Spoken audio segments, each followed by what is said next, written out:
This episode of Broken Bones and Bullshit is sponsored by Ozcan Rule.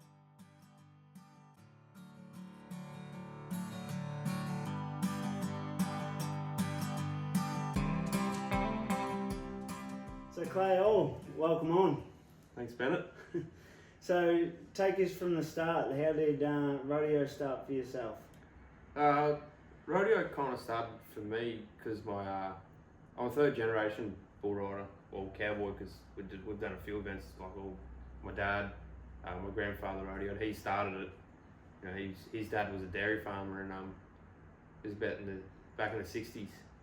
My grandfather started his rodeo career. He fucking started with a string of bucking horses first.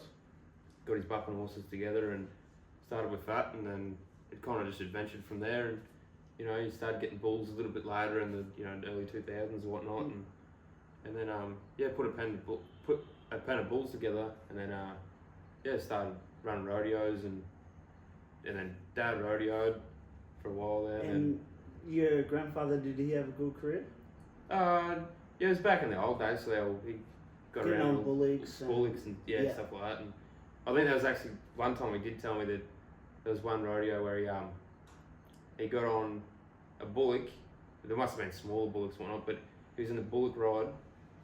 He got on the same bullock. Well, he steer wrestled the same bullock. He got on the bull ride. No horns, nothing, just straight onto the ears. Like just unreal. But yeah, and then Dad rodeoed as well, and then when I was about 6 or so, I started getting on calves. Just wanted to go to rodeos with him. Yeah. He was going all the time to announce them and stuff like that. So. And he announced just your grandfather's shows. And what's your grandfather's name? Yeah, Kerry Hall. Kerry Hall. Yeah. Yeah, and then he just announces all our rodeos. Yeah. And then he's done a lot of other people's rodeos now, just because there's not as many announcers getting around. But yeah, that's back then. He was just doing all of ours. And how many shows, when you wrote your biggest, were you doing a year? We're probably doing at least 50 rodeos a year. Wow. Yeah, so quite a few. Yeah. But a lot of them were just bull and broncs. Yeah. Yeah. Yeah, that's a thing up here. You used to do more just a rough stock events. Oh, it's in South East Queensland, which we've probably got the most rodeos there. Everyone with bull and broncs. Like, yeah. Friday and Saturday. Yeah, like this year's probably my biggest year. Just going for the open bull riding title. So I've been doing everything this year, and I've been doing 1 or 2, 3 rodeos a weekend, like just doing the miles there. Just on. How old were you when you got on your first sheep or calf? Calf, yeah. Never got on sheep when I was younger. I always just went straight to calves. Yeah, that's more an American thing. Yeah, it really is. But no, I got on my first calf when I was probably when I was at Kerry's place when we were real young, like not at rodeo, just just practice. Yeah, practice. Wasn't even practice really. We just catch a calf and get on it. Yeah, when I'm 4 years old or so. But until I went my first rodeo, and then I would have been about 7 or 8 years old. And how old were you when you got on junior bulls? So because mini bulls weren't. No, mini bulls weren't a thing when I was back then. Yeah, we rode calves, and then it was a steer ride. So any steers they used for like the bulldog and all the steer and background stuff, we used to just get on those steers for the steer ride, Yeah. And then I grew up on that, and then it was a big step for us. So we got on steers that just used to can down the arena and stuff, and then went straight to junior bulls. Like there was no mini bulls or anything like that. And some of the junior bulls up here are better than the open sometimes. Oh they yeah, buck. they could, and then especially these, like back then, like they were pretty good. But these days, like the junior bulls that are coming through, they're all bred like the eyeballs. They buck and stuff. Yeah, a few shows up here, I'm like, holy. Yeah, they got some good stock coming through. And good talent too, because a lot of the young fellas getting on them buckier bulls are riding them. Yeah. So it's like, it might be too much, but then he flogs it and it's like, oh, it wasn't too much. No, and there's a handful of them coming up at the moment, junior bull riders that can stick it on them. They can ride them, the kids. And what first bit of success did you have with your bull riding or steer riding? Did you? I won a few titles. I won a potty riding title and just in the NRA. Won a steer riding title and won a junior bull riding title. So I'd always done pretty well when I was younger. Travelling with all the boys, and we all kind of won a few titles all between us all. Like, Yeah, shared them around. yeah, me, Ty Thompson, my brother Zane Hall, Dan and stuff. We always travelled together when we were young, and yeah, we used to clean up all the juniors. So, but no, and then once I finished high school, I moved into my grandfather's place and helped him run the rodeo company for a while before I moved to America. And then that's kind of where the success started, really, like more bigger divisions, you know, open bull ride. So. And you, because you got drafted to a college? Yeah, I talked to a college over there and they gave me a full scholarship to go and just ride it there, over there. So I went up there for 2 years, so it was, unreal over there. And what did you study when you were there? I did a ag livestock production course, so kind of just everything to do with agriculture and stuff like that, or stuff I already knew, so it was pretty easy to go into over there, and then just rode bulls. Yeah. And did you do that because did you have dreams of taking over your grandfather's company, or just the timing was wrong? Yeah, I always wanted to, but it just kind of ended up the timing was wrong, and I went over to America because I wanted to, pursue my dreams and ride bulls. So it was either kind of stay here and take it over, or it was, go to America and do what I wanted to do.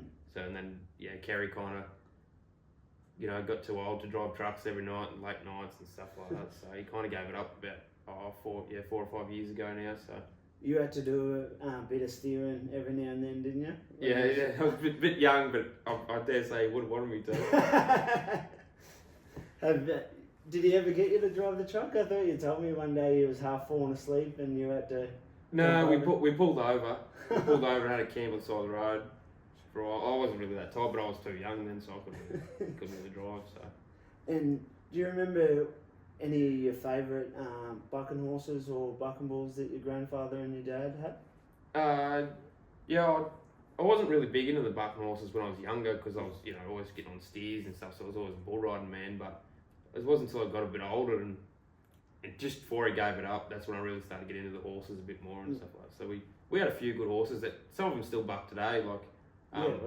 Gills have a fair few of them now, and they're some. Do you know any of their names? So we got Double D and a few of them big baldy face horses that Gills got at the moment. So, cool. And they're pretty good. Doing all and they're doing all the extreme broncs and that with them. Yeah, and Cowboys love getting on them. I talked to Eddie and Malcolm Gill a little bit, and they they let us know how they're going sometimes. So cool. Good. But then for the bucking bull side, we used to have. Back in the old days, we used to have a bull called Hall's Angels, World War III, Spider-Man. That's a few of the old bulls that used to get around. The Cowboys just love them. Did you would have been too young to get on them? Yeah, way too young. They would have been bucking around when I was about, when I first started, like 8 years old and stuff. I used to go muster and, get them in and stuff, but that was about it. There's a few that I've seen a few old videos. I'd love to get on a few of them. They were just like sweet bulls to get on. Is your grandfather still got any cows in that breed and anything, or you got rid of it all? Yeah, rodeo side of things, he's got rid of them all, but just all commercial stuff, commercial cows now. Just sells them and just makes a bit of money, Yeah, that's cool. About it. And tell us about college. What college did you go to? Snyder, was it? No, that's where Zane's just gone. 2 days ago. No, I went to a college up in Oregon. Just above California. I went to a college at Blue Mountain Community College. It's in Pendleton. You know the rodeo where they have all the grass and stuff? They buck all the grass and they just set the poly fence up around it. That was the hometown of the college. Oh, cool. It was, and it was a good college to go to? Yeah, it wasn't probably the biggest rodeo side of like colleges. Like Texas is probably the best place you can go to. Like down that way. They got rodeos galore everywhere. But college where it was, I think there was only 3 or 4 bull riders in the college that I was at. Oh wow! But and then the region expanded and stuff, so there would have been at least 10 bull riders in the region. Yeah. But I won the college region, the Northwest region twice. The 2 years I was over there riding, so awesome. It was pretty good fun. Rode a few bulls, so turned out right. Did you ever want to stay there or? Yeah, when I was over there, I didn't want to leave. It was too much fun, especially going to college. So like parties over there are just pretty full on. But then, riding bulls in it. But then, see, when I was over there, 2018, 2019, and then COVID hit. So I kind of came back home. Yeah, before the lockdown. Just before lockdown and all that happened. So I came home and then, COVID hit. So then it was just a whitewash of just not going nowhere, so it kind of ruined it for a while. Yeah. And then got back here and I started to trade, so kind of finished that off, and now here we are. So. And what's electrician? Yeah, I did Sparky by trade. Yeah. Yeah, nice. Yeah, so. I love all the. You buck off anyway. I love all them the Sparky memes. Yeah. They got like the knee pads and the $100 bills getting shoved in them. Yeah, I cop a lot of hate for it all the time, but you know, something's got to pay the bills when you buck off. Yeah, you seem too tough to be a Sparky. Yeah, you know, not everyone can be a cowboy. Yeah, it is hard over here to be able to live off it. Yeah, but saying that, like bull riding back in the day, they used to ride for $500 at each show. Like, yeah. These days, like last weekend, I think I won. What was it? $3,500 at Pine River show. So yeah, like the bull riding's getting a lot better with money wise and stuff like that. And well, that's what people would earn a fortnight. Yeah, is doing that in one night. So if you're riding consistently and good enough, like you can make pretty good money off riding bulls at the moment. Has this been your best season to date, you think? Yeah, it definitely has. Only because I think I've put in a lot of work and travelled a lot more, just dedicated myself to kind of one association this year. But yeah, so all the other years I've kind of just gone everywhere with all your friends, like, oh, they're going down here, so you just hit the big ones. Yeah. Yeah, but this year I really kind of just knuckled down to, I set myself a goal at the start of this year to win an NRA bull riding title, so yeah, I'm kind of just sticking with NRA at the moment and just doing the miles with all them. And a lot of these shows, you know, we might get 5 bull riders at a show or something, and then there's one score, so yeah, you're picking up all the money. So. Yeah, it's worth doing. Yeah, a lot of them are. And what are you're sitting second in the standings at the moment? Yeah, sitting second at the moment now.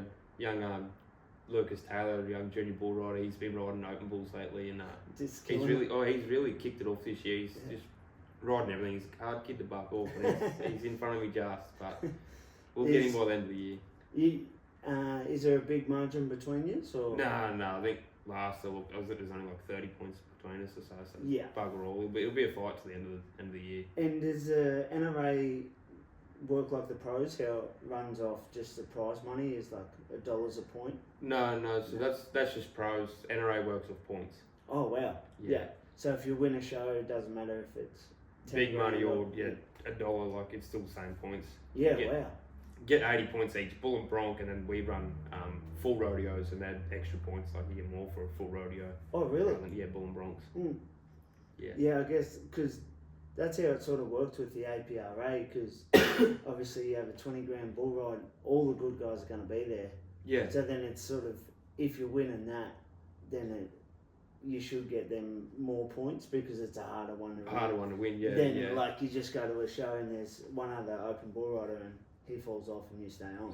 Yeah. Shouldn't get the same points as winning like the Extreme Bulls finals or something. Exactly right. Like, with all the best it works guys well for them, but it works. Our point system works. Yeah, pretty good as well. Oh yeah, you don't mind it? No, I don't mind it. Yeah. It still works pretty well. How so you just been flogging yourself every weekend, like chasing? Yeah. Since the start of this year, that's when I set myself a goal, and I've just been flat out. What was last weekend? Did you do 3 shows in the weekend? Yeah, we did Pine Rivers on the Friday, and then I got our stock run up early at Kilcoy all round rodeo. We got to run up in the slack. I steer wrestled and bull ride in the slack, just so we could drive down to casino that night and then get on again down there. So, and that's been not even like just one of them. I've done that like for 6 times in the last 10 weekends. It's unreal. How's the body holding up? Start of the year it's been pretty good, but you know you get those niggly injuries that just catch up on you, and they're all just starting to catch up now. But getting tired. You know they say the champions, the tough you are, it's just what you have to do. It's just what you have to do sometimes, you know. And how long until the end of the season? The end of the season will go all year, so we'll finish it. I think our finals is the last weekend in November. Yeah. So a few months to go. Yeah, so. Cool. And is the NRA the one that how they split it over different weekends? So every year has been like that for NRA, but I think this year's the first year we've changed it. Oh, cool. To 3 rounds in one weekend. Yeah, grouse. Yeah. So works better, I reckon. Yeah, 100%. Well, it's the first year we've done it, so we'll see how it goes, but it should be pretty good, I reckon. Yeah. It should be pretty fun. And Canungra's, that's where it's getting holden. Mm. And it's an unreal spot at Canungra, so yeah, it should be pretty good fun. And so you said Zane has just left? Yeah, Zane just left like 2 days ago. He went to Snyder, way at West Texas, Yeah, So there'll be some bull riders there. Yeah, there's a heap of Aussies over there at the moment. Yeah. And a lot of them are doing like well. Mm. Like unreal. That Brett Hughes, he posts everything on that Yeah, on that Rodeo Road or something Yeah. in Australia. Mm. Yeah, that Facebook page is cool. He needs a lot more credit than he gets. Oh, that's a lot of work. There's so many. He knows stuff before anyone. Like the draws come out. Like he knows stuff before anyone else does. It's unreal. He's a man in the know. Oh, he should get a lot more credit than what he gets. We'll take a little break and then we'll get back into it. Yeah, sounds good. Ozcan Rural, providing Southwest Victoria with everything related custom sheep and cattle yards. Get in touch with the fellas via email ozcanrural@gmail.com. That's AUS, can like the one you drink, rural@gmail.com. Building fences straighter than your local politician. So Clay, welcome back. We're back. So, you've been riding since you're 8 years old? Yeah, yep. So over that time, have you had any big injuries? I see you got a nice little this one's pretty recent actually. I've got a few injuries in my face, just unfortunate. But no, at least it's not your crutch. Yeah, well, I've had one of them too. Start us off with that one. Well, I'll start us off with when I first went. That was only last year. I went to Canada, and me and my brother Zane went over to Canada. We did a few PBRs and stuff over there. Yeah, I seen you had a hell of a run. Yeah. No, but we flew in on a Thursday, and we got to Brock Radford's place where we were staying over there, and got there on the Thursday, and we went straight to our first PBR on the Friday. Got on my first round bull, and I was like, I think I was 6 or 7 seconds on Redcoat, and there wasn't enough score, so they brought me back on time for the short go, and they called me out. Went out there to pick a bull, and I was like, I don't know, 5 bulls left or something. I knew none of them. So I've just, said, that won't do. It was Blue Magic. I just picked Blue Magic out of that. It just looked good, so. Anyway, I got on this bull, and he kind of bowed me down at the front, right on his first corner, and I kind of clashed heads with him then. I think he kind of half stunned me then.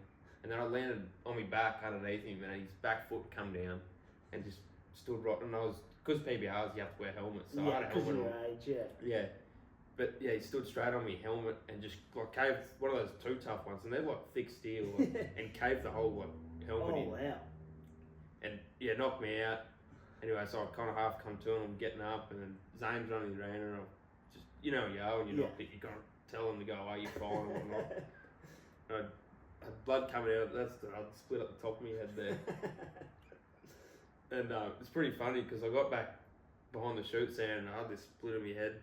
Anyway, and this random guy come up to the fence and he's like, "Oh, do you need stitches?" And we're like, "Oh yeah, probably gonna have to go to the hospital." He goes, "Oh, I'm the doctor for the ice hockey team and the local ice hockey team. Like, I can just stitch it up in the ambulance if you want."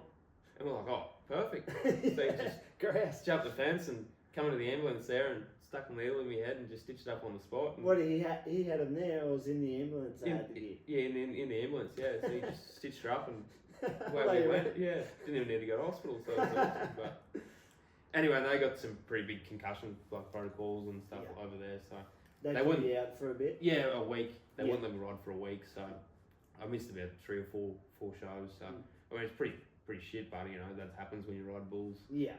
So and then. I think I came back and I rode maybe 1 or 2 shows and just, I had to get a new helmet. Started riding on a couple and then we went to the Ponoka Stampede and I got on it was a big bull too called Big Bird. And he came out and I got 2 rounds out of him and kind of the same thing. I landed on my back and his back foot come down but landed on my crutch. Landed on my groin, tore my groin. But standing on the right side of my sack as well. Oh no! Yeah, so fuck. I couldn't walk for 3 days, like, and then my whole leg and my nutsack went black. Like, it was Did they get big? yeah, only my right side one, the one it stood on. So I had, like, the left side one was just normal, and then the right side one was just like an avocado. Just well, I was just like, fuck me. You Like, could have used it on your Johnson to get a bit extra size. That's how a lot of people tell me. Goes, so just tell the doctor to get rid of the bruising and keep the swelling. Oh, if only you could do it like that. Yeah. But no, and then yeah, this one was only about 4 weeks ago. It's fucking healed up all right now. But Yeah. we're just at practice at home. We've got a couple of practice bulls at home. So me, Zane, and Billy Gotch, just one of my friend of ours that rides bulls as well. They came over and we bucked him out at home. And Billy got on one, rode his pracky bull, and then I got on one of ours, and just rode a good as, like, neat. Just went to go step off, and as I got off, Zane just went to go catch his head, and he flinged his head away from Zane, and as his head came in his horn, just nailed me right in front of the eyes. Did it knock you out? Or? No, it didn't knock me out, just pushed me away. I got up and I got to the fence, and then just felt just all the blood just gushed down in front of my face, and I was just like, right, to the hospital, stitch her up. So I went that night. They just cleaned it out. They didn't stitch it up because I had to see a plastic surgeon. So the next day I had to go back in, and they knocked me out. Like, plastic surgeon had to scrub it all out because of bacteria and stuff. And then they stitched it all up. And then we had a super all-round rodeo that weekend at Canungra. And I was like, well, that's the biggest points rodeo of the season. Like, I can't really miss it. So I just did the old footy trick and got the tape on it. Take me head up, and then just, pull my hat down over the top of it, and away we went. And it worked? Yeah, no, I mean, held together, so... Yeah. Did you ride good at that event? I'd say I rode good. I didn't ride time. I think the judges had me like 7.8. So yeah. That hurts. Just right, yeah, it hurts more than just bucking off straight away. Yeah. Like, you try so hard, and it was good bull ride. One of Stuart Timms', it was a good bad deal, so... It would have been at least 84 points or so it would have been a good bull ride, but that's how it goes sometimes. And have you had many other injuries, like big injuries, or? Not huge. Like, I've been knocked out a few times and broken a few. I've had surgeries on me, bones and stuff, but nothing major, life threatening. Yeah. So a lot of other sports would say they're pretty big injuries, but yeah, not cowboys, the bull riding. Yeah. If your two legs aren't broken, you got to get on again. You know what I mean? I like that with the PBR medical professionals that, because when they first brought them in, they had like sports medic. Yeah. But then none of them could do it because they were used to other sports, strains and stuff. And they're like, the injuries we see in bull riding is you only see them in car accidents. Yeah. So it's unreal. Eh? Like, even like a lot of physios you go to, like, you try and tell them like how your body moves and how you need it to feel, and they think, oh no, it's not too bad now. You've had 3 weeks off, like you're pretty good, and you're like kind of trying to tell them how bull riding works, and but they just don't kind of understand. Yeah. It's just different to everything. Yeah. And what's the best bull ride you've ever seen in person? I've seen a lot of good bull rides in person. Like, a lot of people do make some fucking rank bull rides, but I think one that comes to mind straight away is I did see one of our old bulls, Rockstar. His number was 89, and everyone used to go at least 89 points on. Like, it was grouse. It was just not like grouse ball to get on, just kicked out spin all the time. Yeah. Fraser Badminton rode him at I can't remember where now, but he set the NRA record on him. Oh, wow. 91. Yeah, Tyler Thompson, he's got the record with him. Yeah. But yeah, he set the record on him. He was 91 points. It was ranked for it. And I was only like 13-year-old when he did that. Yeah. And that was just stuck in my head. Like, it was ranked. And where was that at? Oh, I can't remember off the top of my head. Yeah. One of those shows down here. So one of our ones we put on. Yeah. And how about yourself? What's the best bull ride you've seen? Or the one that sticks out? Probably the one that sticks out the most is there was a couple of us, me, Brody Frizzell, and Ty Thompson went up to Normanton, and I've always heard about it, and Normanton's up north there in the Gulf. Yeah. And so we went up there for a weekend. We drove across from Townsville where Brody was, and I got on one of Gil's old bulls called Moonshine, and he sold. I don't know if it was Warren Bethel that owned it or Colin Fry's, one of them two that had the bulls up there, and just got on him, and it was just a sweet as bull ride, and it was just kind of a different atmosphere, and it wasn't even like a huge rodeo. Yeah. Like there wasn't even that many thousands of people there. It was just like main camp rafters and a few people from around that place, but it just I don't know, kind of just meant more to me because I just loved it. Yeah, that's cool. Yeah. And what did they score you on him? I think it was 84 on him. Yeah. So it was. I mean, judges up there too. Like it wasn't. Yeah. You've had bigger scores than that, but it's just I one probably that could have stuck been out. a few more, or some other setup could have been a few less, but it just doesn't really. The score didn't matter to me at the time, Yeah. I ended up going through because we had to get on 2 head and then a short go, so and I ended up winning the whole deal, and they put 10 grand up for the bull up there. So cool. Yeah. It's worth doing. Fucking hell, it feels good. And so once you get your NRA title, looking to go back to the States, or what's next for you? I'm After not real too sure at the moment. I'm just kind of taking it day by day. We've got to get through this year first. Yeah. Fucking do that. Will you do PBRs, or you'll stick with NRAs and stuff? You think? I think if I get my goal this year, I think I might try and do a few PBRs next year. Yeah. Me and Billy Gosh, we've been travelling together a little bit now, so we'll probably do a few PBRs next year together. Yeah, cool. Yeah. And you got dreams of winning a PBR Australian title, or is that on your radar, or you haven't set them goals yet? We'll set them goals next year after we get. We'll figure out these goals first, and we'll get them ones covered. Tick them off the box, and then we'll set some new ones after that, I reckon. And how do you juggle working full time and rodeoing as hard as you have been? Is work pretty flexible with you leaving early, or? Yeah. So my 2 bosses, they're pretty good. They know that I love rodeo, and I'll rather quit my job and go rodeoing. Yeah. Any day. So if they put too much pressure on you, you end up leaving. And they still want me to turn up to work all the time. That's what bosses do. But no, they're pretty good with me. If I just say, hey, I'm going away to rodeo, they know that I'm making more money on the weekend than staying at work for a day. Yeah. They know I can go win $3 grand for a night than work for however much money for the day. So. I seen they kept you back yesterday. You rocked up and your ball's nearly in the shoe. Yeah. I had the last job and it went a bit longer, so I already got there just before bulls were on the shoot and I've just turned up. So still got there at the end. So I thought you all must have been in the office just counting all the $100 bills. All the sparky money. Yeah, that's sparky money. Yeah. That's the real money, isn't it? Yeah. No. But I did make it in. It did work out pretty well. So yeah.